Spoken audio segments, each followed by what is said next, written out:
Well, I pulled the old air filter. Looks pretty awful. It's washable, but I don't think there's even worth washing that thing. That's crazy. Oh, there's a new one. Supposed to be used for up to 1,000,000 miles. As long as it's washed, it probably will. I'm gonna put this dude in now.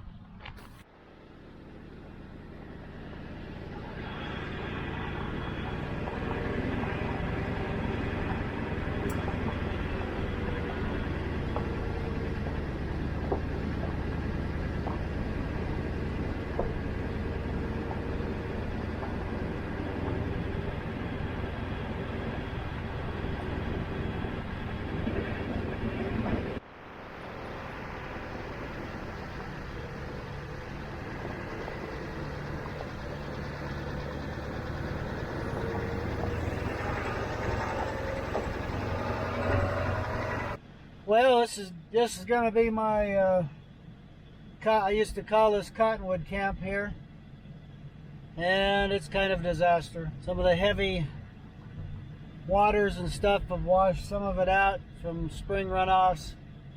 Trees have fallen down. It's kind of sad looking.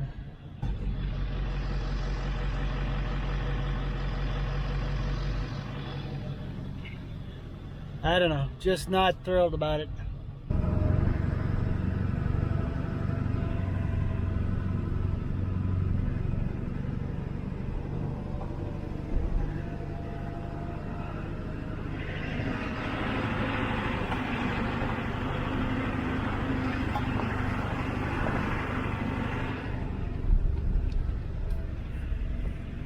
One of the bad things about this canyon is you don't come up here when it's raining, because a good part of the road is clay, and the road is fairly steep. When that clay gets wet, it's slicker than ice. You got no control. So it's a limited use canyon, kind of.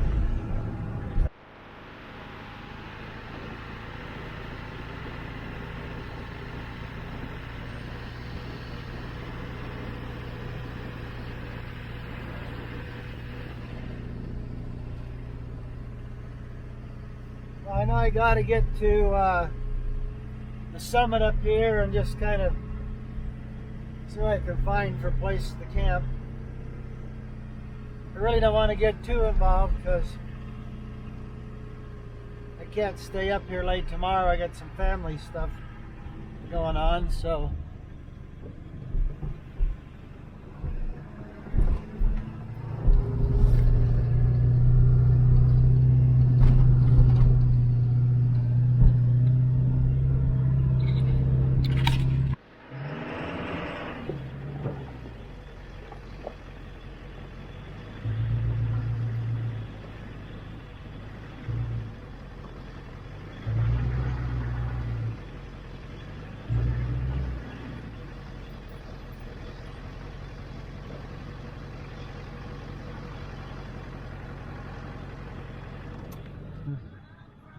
I might just call this my place and be done with it.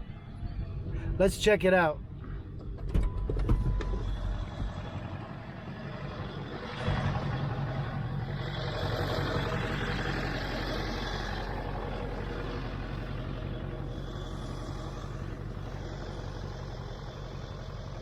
Well, so let's just see what we got out here.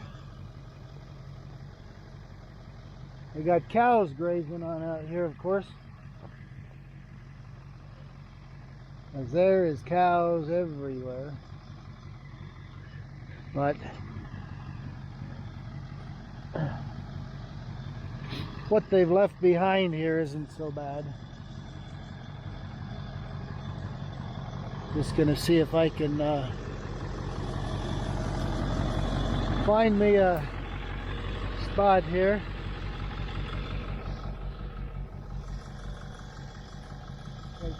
Some people have had some campfires around here a little bit. So let me just check and see if I got a spot between trees I can hang here. Due to the lateness of the day and I just want to get on with things, I think I'm going to hang from this tree here across to that one down there. Seems like a good spot, good pitch. These trees in here, you can see they have oak leaves on them, and most of this, we commonly around here refer to this as scrub oak. Rarely gets very high, maybe 15 feet. You know, getting higher than that's pretty rare. So that's why we call it scrub oak. It is an oak. It's kind of a junky oak in a way. It's not really very hard wood. The wood doesn't burn that good in a fire. I mean, it burns, but it doesn't burn for a long time. But I think I'm gonna back my truck kind of into this little spot right here and let's set up camp. I'm ready to do this. All right, so what I'm gonna set up here today is this poncho. This is a PSS LE size. I'm 5'10". That's a good size for me, LE or LB.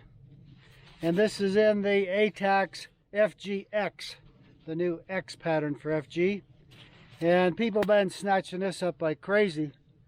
I mean, we keep ordering more. I don't know how long it's going to be till we run out. I like the color. I wanted to put it up here. We're in the desert here.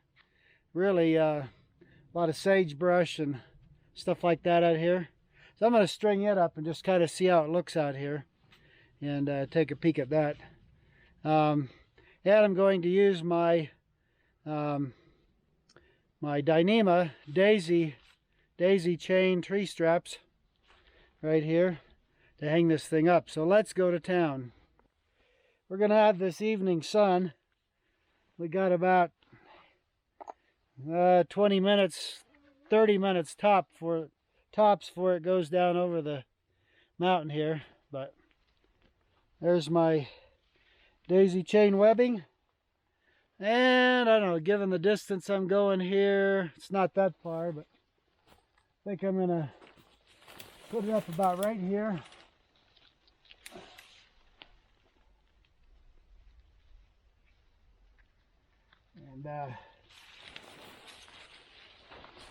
And that's all there is, stringing it up. And because it's a woven daisy chain, every 3 inches I have an adjustment. So all I got to do is get it in the tree, make the adjustment later. All right, so let's unpack this dude here.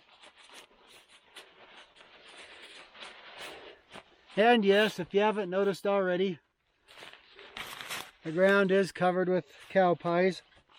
Well, it's not as bad as the sheep camp we had last week. That was awful. 2,000 sheep came through our camp.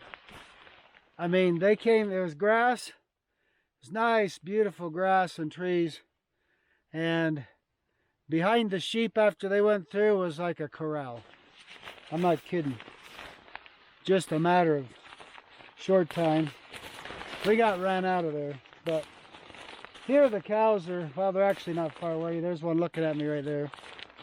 But there's not that much fresh cow pies in here. Most of this stuff's dried, so no big deal. You know, if you live in the West and you know you get out in these places, I mean, grazing is part of what happens. So you know, you just learn to deal with it. Not a huge issue. So anyway, so let's hook this thing up here. So if you've watched videos before on the quick connect cords, they're secured inside the cord sleeve of the poncho by a couple of snaps. And it's a Dyneema cord that has an eye on both ends. You just draw it up like that, it's ready to hang. All right, as you hopefully can see here, I'm about 8 inches short of being long enough to go between these trees.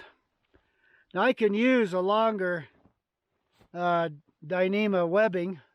I'm using the 5-footers. That's the standard length if you order a set with your poncho, if you order that setup. But I do have a solution. Very simple, actually. So I've got two ends that both have eyes on them. All I got to do is loosen up this. So the solution to our problem is just to fan this out. Then do just like we do with a parachute cord or the Dyneema cord with one eye in it. Just let that eye go through, and we just draw everything down. Now instead of two short cords here, I have one longer one with an eye. So now I've just lengthened my setup and I should be easily able to hook this up. Okay, now you see where before I was about 8 inches short. Since I made that change, it makes a difference of at least a couple of feet. So now I don't have to do the other side too. I don't have to make them both the same. So I'm going to leave the other side doubled over, and then this side here will be single. It doesn't need to be doubled. The Dyneema will hold 2,500 pounds. So all I got to do is just kind of get adjusted where I think I need to be. Put a toggle through here. Now when you place your order, for a poncho, if you order the built-in quick connect cords, and at the same time with your order you order the Dyneema webbing, the Dyneema daisy chain webbing, will also give you 2 aluminum toggles that you can use to pin this thing together. If you don't have those, you just use sticks. It's not a huge deal, but it's nice to use if you got them. So first thing I like to get at tension. Wow. I got some pretty good spring in these trees. This is going to be interesting.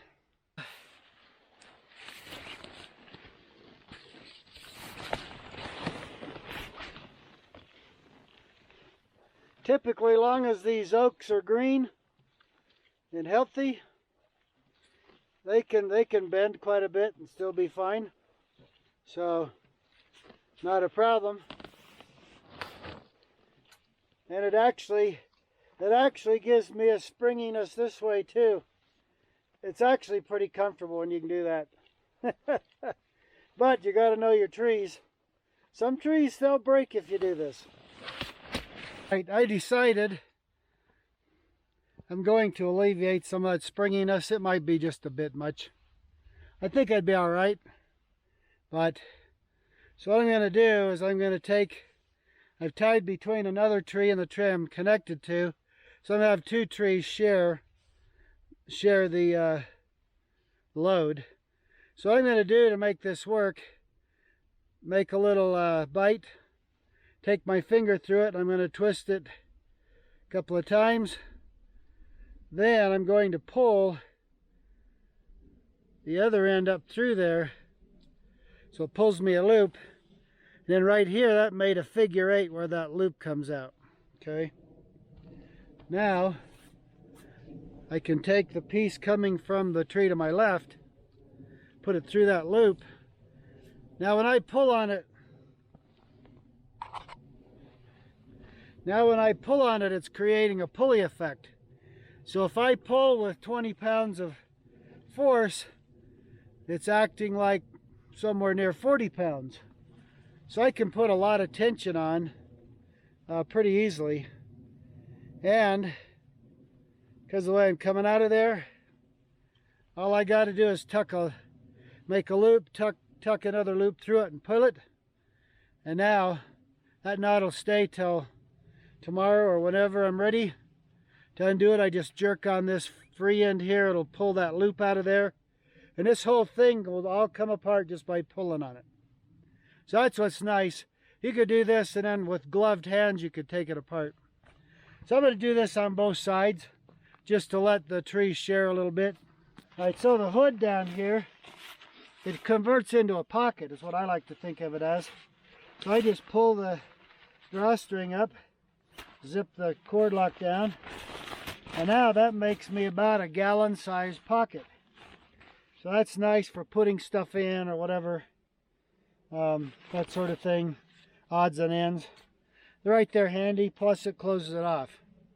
I don't know if this is going to work or not. I found a little bit of grass it's slightly damp because it's rained here for several days. But it had a pretty good day of sun today, so perhaps it'll be dry enough. I just snapped off in just a few minutes a bunch of dead twigs off trees and a little bit of larger stuff. I put some fine twigs off of something right there.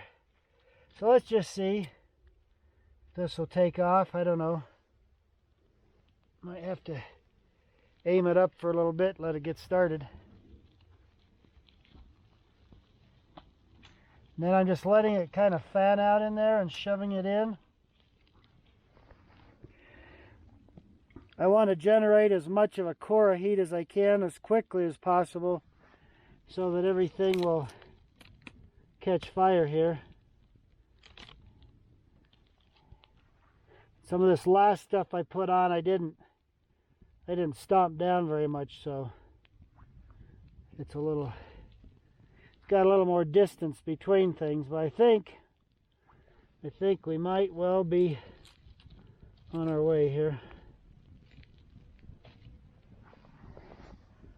So there we go. Simple little deal right there.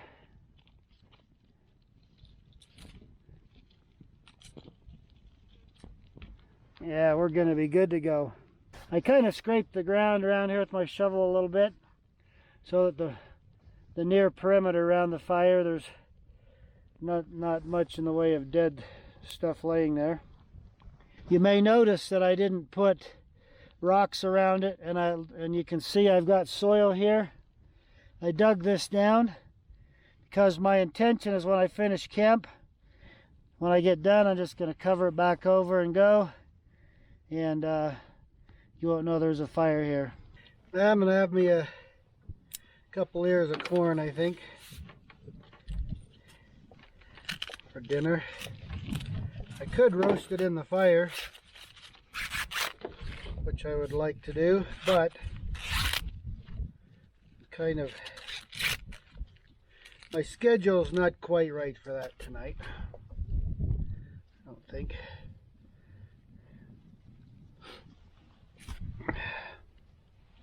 Some nice bicolor corn there. I brought 4 ears with me. I think I'll make 2 of them for tonight. Save a couple possibly for tomorrow. Now this little deal right here I found early in the spring at an old campsite. Looks like it's made out of stainless steel, and it's hinged right here in the middle, and one side is flat with holes, perforations. The other side is ridged like that, so like if you're grilling steak or something on that side, and so it can lay out, and you can do 2 different things at once, or you could put them together, either one. And my intention right now is to put this on there like that. And I have a rounded bottom pot. I forgot to bring my flat bottom pot for my corn, so put a rounded bottom pot on that right there and boil my water for the corn. Yeah, you see I got this, it's got a little flat on the bottom, but it's rounded down there, and so I'm going to set that on there for support. You notice this, my fire feeding method here is as these sticks burn, I can just shove them under here And I can keep a fire only where I'm cooking if I want to. So I have a lot of control over my fire with this method. Like I say, we kind of stagger them in here at angles so we're not burning out of the fire pit. Wherever the sticks cross, then that's the focal point of the fire. As they diverge, then the intensity of the fire decreases. So my burner under my pot, I want my sticks to cross or come to an intersection underneath my pot that I'm cooking on. And that way I really could actually have a pretty small fire and still cook very effectively. All right, I just had an idea here. So why don't I take this thing here and I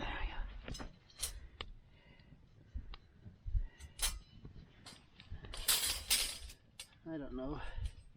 I think I'll put my hot dogs here, my brats. I think I'll put those on the ribbed portion. And then you won't be able to see them when I put the pot on here. But there. Now I can cook everything, and actually I can move this one stick down here a little bit. Have a little bit more heat under the dogs here. There we go. That'll work.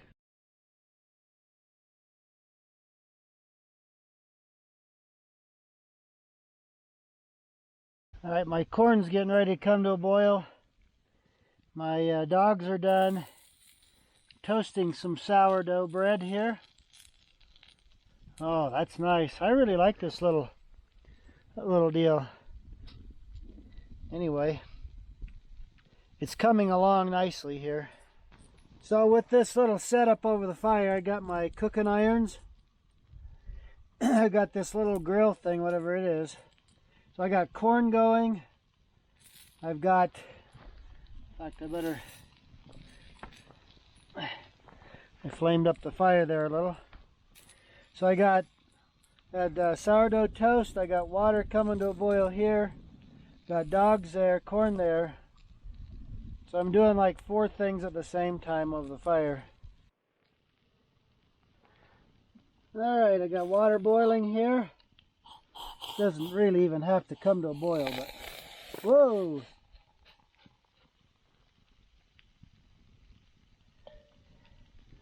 I might just set that up there now. Don't need as intense a flame there. That'll taste good. Pearl and chocolate there. All right, so there's my brats. Some ketchup and relish on there. Sourdough, toasted sourdough for my bun.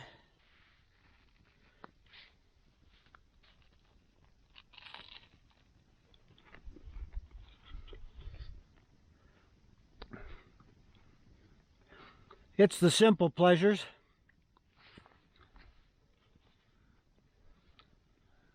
Johnsonville brats and toasted sourdough bread.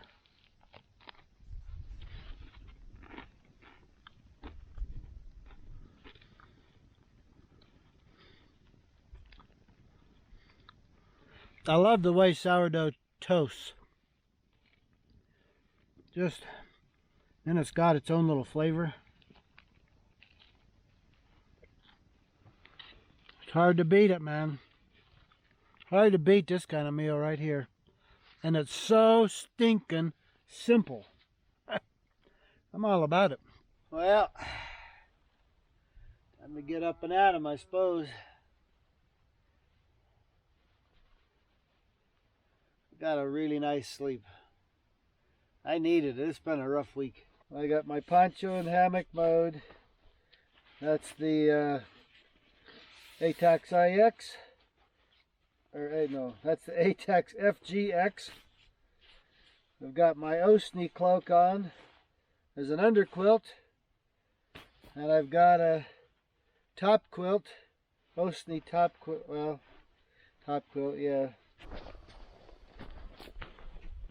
Let's get on the day.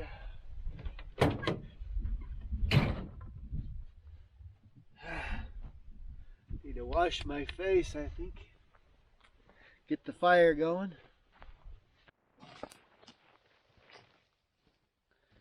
Well, this is where gloves come in handy. You get kind of poked up by this dead stuff sometimes. I've got some hot coals left over from last night's fire. Even though it wasn't a very big fire, still had quite a bit. Still had enough, I think. So I'm just harvesting. use the word harvest to be appropriate here. There's some debris. This will get my fire going. I've thrown a little bit on already. It's starting to smoke a little.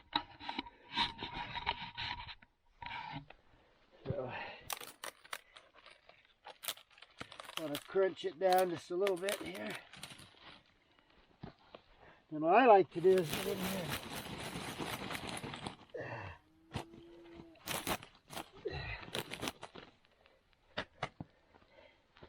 Grind it right down in there so it's resting right on a bunch of those hot coals, and then that should get me a start here. Well, I threw a little more stuff on there. We got us a hot spot right here that's trying to go. So I'll just kind of mash this down a little bit here. You want it to make good contact. That'll help it to start better.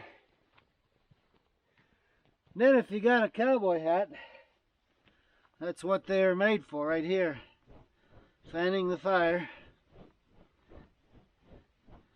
That's a lot easier than blowing or all that other junk.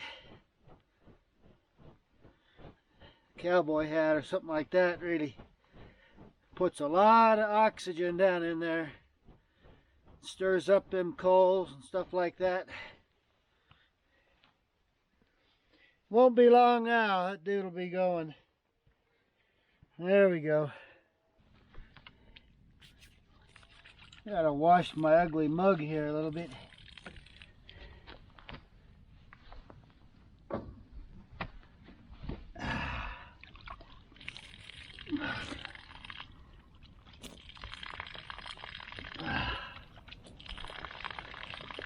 That's cold, but it feels good. Ah.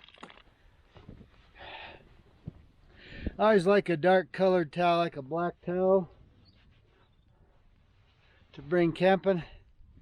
Because, you know, let's face it, you don't want a white towel up camping. You'll never get it clean looking.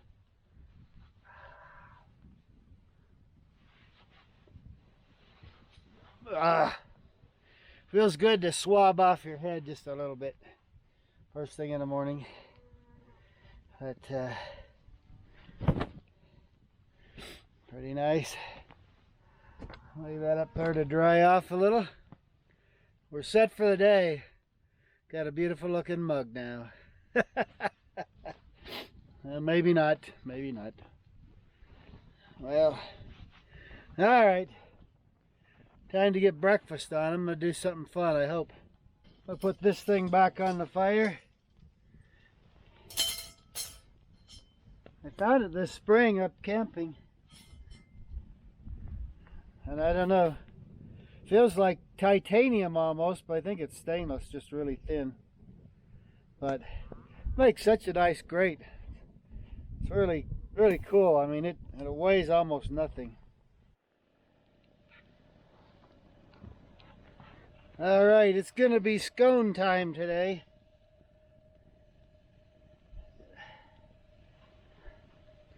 That little 6-inch Lodge cast iron skillet is really nice for scones, you know, like just personal where you're 1 or 2 people. Just about the right size. Alright, let's check this thing out. Coming along good. I think we're gonna have scones here. Should be pretty awesome. These are cinnamon chip scones. Pretty good stuff. There we go. That is gonna taste so stinking good. See, there's the cinnamon chips in there.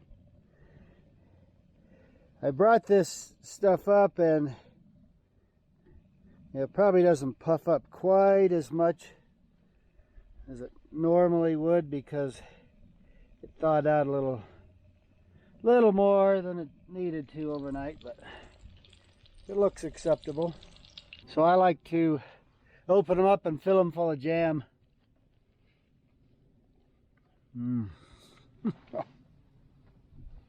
That's good. It's a good way to have a breakfast.